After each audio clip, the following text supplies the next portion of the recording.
This is a Chase Bliss and ZVEX Bliss Factory. And if you're here, I'm sure you know what this is already.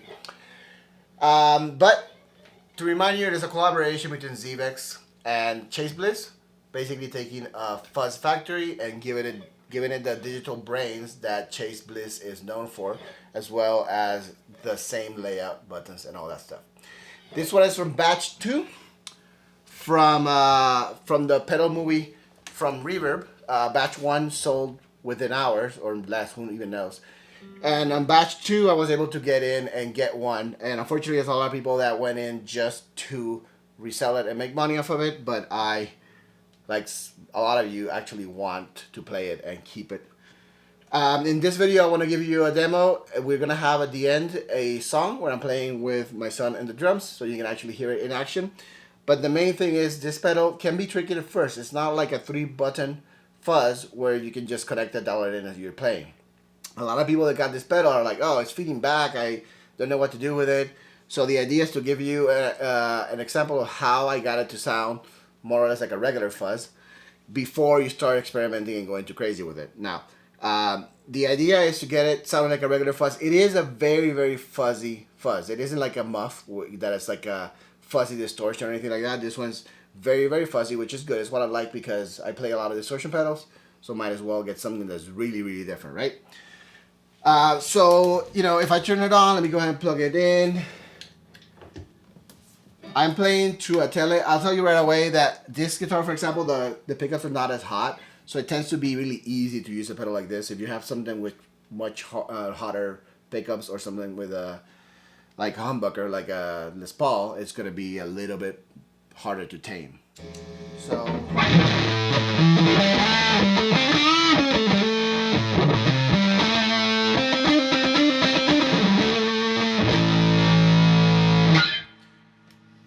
so let's talk about how I got that sound. Okay, first of all, I'm playing through a Mesa Boogie Lonestar through an SM57, and the room mic is a Warm 47 Junior. Okay, so the main thing to consider is the balance of the knobs. A good idea is to start off, of course, with all the dip switches off, which is in the up position. Get to the experimentation later. At first, just kind of get to know the pedal as it is. Volume in the middle is fine. The more you go to the right, the less compression, of course, and the louder it gets. Drive to taste, but anywhere from like 11 to 3 is fine. I like it around there. And here's the big trick. The LPF switch usually comes in the middle from factory. Just have it to the left, because the more to the right you go, the noisier and the more feedback it gets. So there, for a guitar like a Taylor or a Strat, fat is fine. If you have a Les Paul, maybe go normal. Fatter, just experiment with that later. And this switch is mainly for this, but it actually does affect the sound. So I'm not exactly sure how it is linked, but the point is that that's fine as long as you keep the knobs under control. The tricky bit here is think about your stability knob and your gate as wanting to go to the right. The more to the right it goes, the less noisy it is, especially with the gate, because of course, as you go to the right, you clamp it. The idea is to find a balance where with your guitar, you eliminate a lot of the noise and feedback without making it too gated, right? So I found on this guitar around there is fine. The stability around the middle is fine, a little bit up. And then of course, the compression is, I think this is compression, comp. Same thing. You do not want to go too far on either end.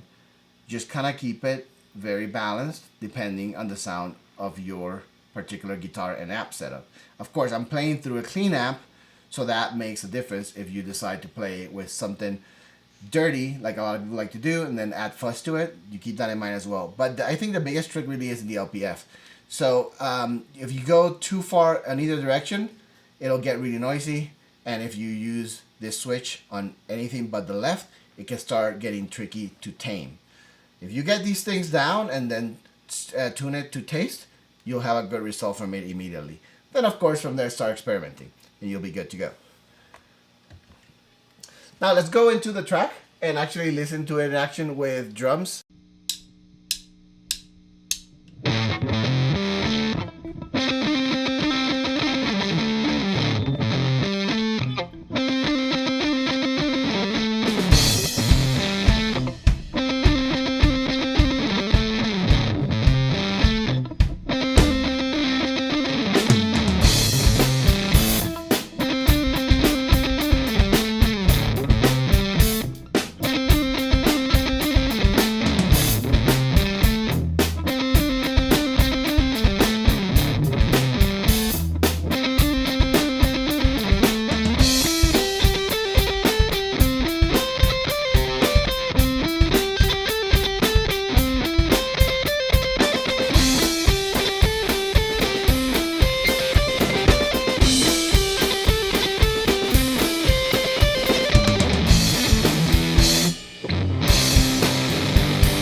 leave the comments and let me know what you think of it. If you have one, let me know.